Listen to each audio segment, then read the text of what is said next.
भजनलाल जी की सरकार है, पर भजनलाल जी ने पतों को नहीं बढ़ाने दी। सही कह रहे हैं कि काका को गुंडो राज गुंडा राज रोकने को टाइम आओगे। भजनलाल जी ने पतों को नहीं है कि जो सपनों थे देखे निश्चित भारत को डबल इंजन की थे बात करने की बात करो हो। काको तारानगर में इंजन साधन कौन दे, लोग के घर में जा जाकर लोगों ने टॉर्चर करने को काम करना है।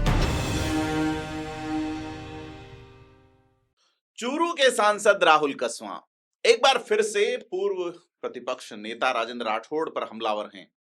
राहुल कसवां का कहना है कि लोगों ने तारानगर में मोरिया बुलाया, उन बातों को 1 साल से ऊपर हो गया है। ये भजनलाल की सरकार है, पर भजनलाल जी को यह नहीं पता कि यहाँ काका का गुंडा राज चल रहा है। क्यों कर रहे हैं राहुल कसवां ऐसा? और उनके इस तरह की बयानबाजी, जिनमें कई तरह के शब्द जो है उन पे राजनीतिक शुचिताओं के सवाल भी खड़े होते हैं। तो आज बात करेंगे इसी मुद्दे पे कि राहुल कसवां अभी तक चुनावी मोड से बाहर क्यों नहीं आए हैं।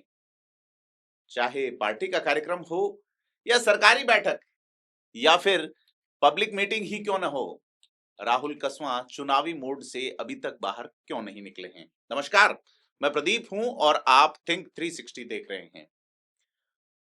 तो बात करेंगे राहुल कसवां के बयान, उनके बयान के मनोविज्ञान, उनके बयान की राजनीति और बयान के दर्शन पे। राहुल कसवां जो अपने पहले 10 साल की राजनीति में कभी इस तरह के बयान देते नजर नहीं आए, क्योंकि पहले की राजनीति राजेंद्र राठौड़ के साथ वाली पार्टी में ही थी। अब अलग हैं तो कायदे अलग हो जाते हैं, और कायदों के साथ फायदों के अलग होने का क्या रोल है। अपन थोड़ा पीछे चलते हैं, करीब 34 साल पीछे। 1991 का साल था। अगस्त महीने में एक फिल्म रिलीज होती है बॉलीवुड में, नाम था सौदागर। फिल्म के हीरो वासु से राजेश्वर सिंह यानी राजकुमार पूछते हैं कि सबसे बड़ा दुश्मन कौन? तो जवाब मिलता है जो कभी गहरा दोस्त रहा हो। इसी साल यानी कि 1991 में मई जून का महीना था जब चूरू लोकसभा क्षेत्र में लोकसभा का चुनाव हुआ और राजेंद्र राठौड़ और राम सिंह कसवां की दोस्ती का उदय हुआ। इस उदय के बाद चूरू में कोई भी बड़ा नेता, कोई भी नया बड़ा नेता बीजेपी या कांग्रेस में नहीं उभरा। इस चुनाव में दिग्गज दौलतराम सहारण की विदाई हुई। 33 साल बाद एक और विधानसभा चुनाव आता है जिसमें यह दोस्ती टूटती है। यहां हरलाल सारण की आमद होती है। आने वाले वक्त में नए नेता कौन से उभरेंगे ये तो समय ही बताएगा। राहुल कसवां के संबोधन पे गौर करना बनता है। भजनलाल जी की सरकार है, पर भजनलाल जी ने पतों को नहीं बढ़ाने दी। सही कह रहे हैं कि काका को गुंडो राज गुंडा राज रोकने को टाइम आओगे। भजनलाल जी ने पतों को नहीं है कि जो सपनों थे देखे निश्चित भारत को डबल इंजन की थे बात करने की बात करो हो। काको तारानगर में इंजन साधन कौन दे, लोग के घर में जा जाकर लोगों ने टॉर्चर करने को काम करना है। जनता जवाब देगी चुनाव में 2 बार। एक बार तो मोरिया उड़ा दिया, मोरिया के बाद बेटे को तो चुनाव में खाज भी मिटाई, तो काके की खाज मिट्टी को नहीं ढंगो मिटा गया। एक बार ढंग से मिट जाएगी, जिक्र कौन चाले को काके को। और जो ये राजनीति करना है, मैं भाजपा के लोगों ने कहना चाहूं, मैं कहना छोड़ के मेरा साथी कई समझदारी बैठे हुए काकू डटो दिन फिर जाएगा आदमी का। ये साल तो 2 की बात बोले फिर क्यों हो। एक एक जो बंदा गया हमारा उल्टा आएगा और हर हालत में तारानगर के अंदर आएगा। फिर कितनों भी टॉर्चर कर लो या चीज उल्टी भी पड़ सका है, काकन डांटो है तो चुनाव लड़ना पड़ी। भविष्य में बताई था बात, अपन रोज लड़ना है। वो कह रहे हैं कि इस गुंडा राज को रोकने का टाइम आएगा। मुख्यमंत्री विकसित भारत का सपना देख रहे हैं, डबल इंजन की बात कर रहे हैं। उनको पता नहीं ये काका तारानगर में डबल इंजन को चलने नहीं देगा। ये घर घर जाकर लोगों को टॉर्चर करने का काम कर रहा है। जनता ने चुनाव में 2 बार जवाब दे दिया। एक बार तो मोरिया उड़ा दिया और खाज मिटाई, पर काका की खाज ढंग से मिटी नहीं है। एक बार खाज ढंग से मिट जाएगी तो काका का जिक्र ही नहीं होगा। अब आप देखिए, राहुल कसवां जो है हमलावर हैं, सीधे सीधे व्यक्तिशः राजेंद्र राठौड़ पे भाषाई मर्यादाएं ताक पर रखने का व्यवहार दिखाता है कि राजेंद्र राठौड़ पर अपनी आक्रामकता या गुस्से को व्यक्त करने के लिए शब्दों का जो उपयोग है वो कहीं ना कहीं 3-4 चीजों पे फोकस करता है। क्योंकि थोड़ा बहुत मनोविज्ञान, दर्शन और राजनीति का मैं विद्यार्थी रहा हूं, ऐसे में इन शब्दों में सीधे तौर पे राहुल कसवां की आंतरिक असुरक्षा, प्रतिशोध की भावना और नए दल में श्रेष्ठता साबित करने की इच्छा का संकेत नजर आता है। हालांकि दर्शन पे बाद में आएंगे। इन सब को जांचने और पड़तालने के लिए हमें थोड़ा डेटाबेस देख लेना चाहिए।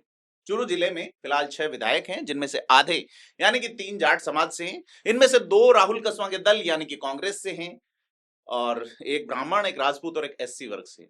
चूरू में 6 में से बीजेपी की एक ही सीट है और 4 कांग्रेस के हैं, यानी अनिल शर्मा सरदार शहर से, मनोज मेघवाल सुजानगढ़ से, नरेंद्र बुडानिया तारानगर से और पूसाराम गोदारा रतनगढ़ से। और केवल शादुल शहर जो सीट है वह मनोज कुमार राजपूत समाज से बसपा से जीते, अभी शिवसेना में है। और भाजपा से सिर्फ एक विधायक यहाँ हरलाल सारण है। तो हरलाल सारण वैसे भी राजेंद्र राठौड़ की जगह ले चुके हैं। राजनीति में जगह छोड़ता कौन है? सारण ने परिवहन विभाग में कुछ अफसरों के तबादले में अपना सिक्का मजबूत करते हुए पॉलिटिकल क्षेत्र में नए कब्जे के स्पष्ट संकेत दे दिए हैं। खैर, बात राहुल कसवां की चल रही है तो 1991 में इनके पिता राम सिंह कसवां जिताए गए, तब यही राजेंद्र राठौड़ लक्ष्मण थे और बाद में भी यह राम लक्ष्मण की जोड़ी चलती रही। देश के दिग्गज नेता बलराम जाखड़ तक को यहां हराया गया। जब जोड़ी टूटी तो रास्ते ऐसे अलग हुए हैं कि जुबानी जमा खर्ची थमने का नाम नहीं ले रही। राजनीति विज्ञान में अक्सर इस तरह की स्थिति आते रहते हैं। इसे संज्ञानात्मक असंगति यानी कॉग्निटिव डिसोनेंस का परिणाम माना जा सकता है। जब कोई व्यक्ति एक दल या विचारधारा छोड़कर दूसरी में जाता है तो वह अक्सर अपनी नई पहचान को मजबूत करने, पुराने दल से जुड़े अपराध बोध या आंतरिक विरोधाभास को कम करने की कोशिश करता है। लोकल लैंग्वेज में से कहा भी जाता है, नया मुल्ला ज्यादा मांग देता है। खैर, इस प्रक्रिया में नया व्यक्ति अपने पूर्ववर्ती दल के खिलाफ या पूर्ववर्ती साथियों के खिलाफ अतिशयोक्ति और कठोर भाषा का उपयोग करता है, जिसकी 3 वजहें होती हैं। पहली, स्वयं को सही साबित कर सके। नई विचारधारा में अपने फैसले को सही ठहराने के लिए वह पुराने दल की, पुराने लोगों की गलतियां बढ़ा चढ़ाकर प्रस्तुत करता है। हालांकि यहां जो अगर इस बात को अगर राहुल कसवां से को रिलेट करें तो थोड़ा फिर अलग है। वो चीज शब्दशः राहुल कसवां पे लागू नहीं होती, क्योंकि राहुल कसवां दल को टारगेट नहीं कर रहे हैं, वो व्यक्तिगत राजेंद्र राठौड़ के खिलाफ हैं। क्योंकि जनता राजेंद्र राठौड़ को और उनके दल को 2 बार हरा चुकी। एक बार राजेंद्र राठौड़ खुद हारे, दूसरी बार जो है देवेंद्र झाझड़िया के साथ राजेंद्र राठौड़ थे, तो झाझड़िया भी सांसद का चुनाव हारे। ऐसे में 4 विधायक और एक सांसद वाली विधायी उपस्थिति रखने वाला दल जनता के मन में कब तक विरोधी पार्टी का, जिसका सिर्फ एक विधायक है, उसके खिलाफ इस तरह की ज्वाला शब्दों के माध्यम से जलाए रख सकेगा? इस पे बड़ा सवाल है। क्या राहुल कसवां के शब्द पर्याप्त होंगे? आने वाले पंचायत राज या निकायों के चुनाव में देखने वाली बात है। तो पहला जो कारण मैंने बताया कि स्वयं को सही साबित करने की कोशिश, हो सकता है शब्दशः लागू नहीं हो, लेकिन दिशा यही नजर आती है। दूसरी चीज है स्वीकृति की तलाश।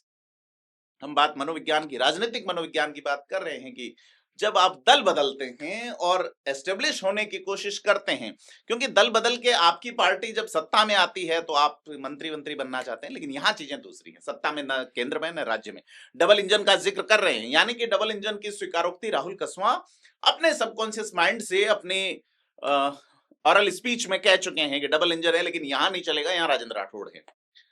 बड़ा सवाल यह है कि नए दल में स्वीकृति और मान्यता प्राप्त करने के लिए क्या राहुल कसवां यह दिखाना चाहते हैं कि वह पूरी तरह से कांग्रेसी हो गए? हालांकि राजेंद्र राठौड़ पर गोविंद सिंह डोटासरा भी इसी तरह हमलावर रहते हैं निरंतर। राहुल कसवां भी क्या उसी तरह हमलावर लगातार रहना चाहते हैं? हालांकि राजेंद्र राठौड़ डोटासरा के फटकारों का जवाब भी देते हैं। और ऐसे में क्या राहुल कसवां यह चाह रहे हैं कि उनका नंबर डोटासरा के जो डायलॉग्स हैं उनके आसपास रहे, या उनकी जो डोटासरा के मुकाबले युवावस्था है या राजनीतिक भविष्य है उसके लिहाज से उनका नंबर थोड़ा सा आगे रहे? तो तीसरा जो कारण है वो है आत्मपुष्टि, यानी कि अपने पूर्व फैसले यानी दल को छोड़ने का निर्णय जो है उसको सही ठहराने के लिए अपने पूर्ववर्तियों को अतिरिक्त नकारात्मक रूप में चित्रित करने की कोशिश। क्योंकि राहुल कसवां मूलतः भाजपा विचारधारा के व्यक्ति हैं, वो अभी भी भाजपा के खिलाफ नहीं हैं।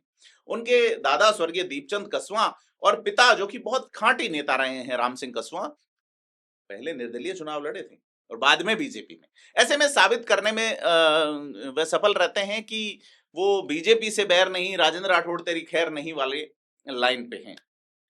ऐसे में एक उनकी वापसी का दरवाजा हमेशा खुला रखने की कोशिश है या नहीं।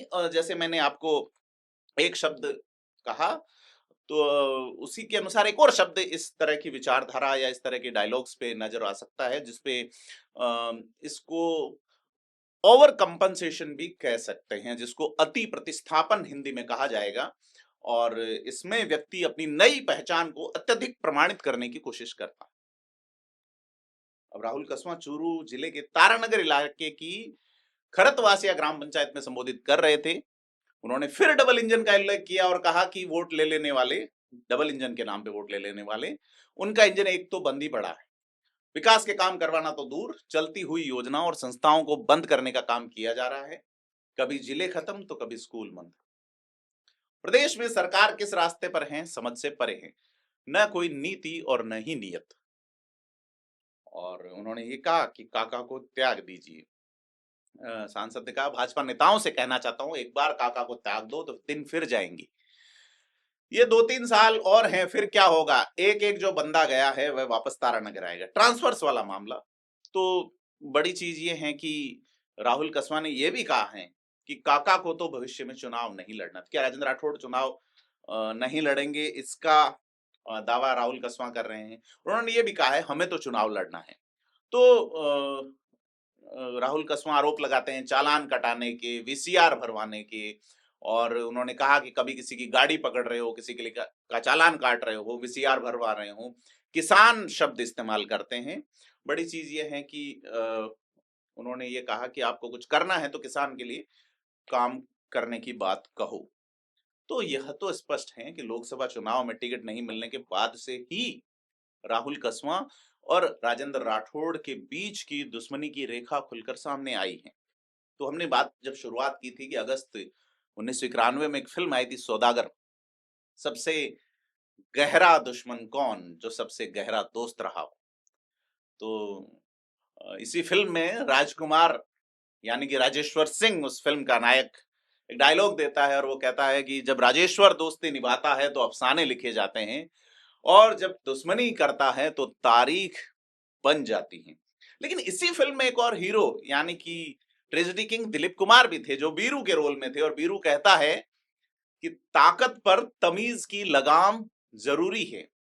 निश्चित तौर पे राजनीतिक ताकतें और तमीज का मामला ज्यादा जमता नजर आता नहीं है। राजनीति में मित्रता से शुरू हुई राम और लक्ष्मण की जोड़ी वाली रेखा चुनावी माहौल में विभाजनकारी हो गई है।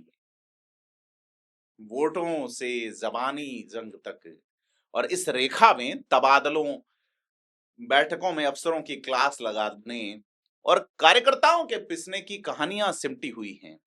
यह रेखा कभी मिट सकेगी या समय के साथ और गहरी होती जाएगी? इस पर आप अपने विचार हमें कमेंट बॉक्स में बताएं और चैनल को सब्सक्राइब जरूर करें। धन्यवाद।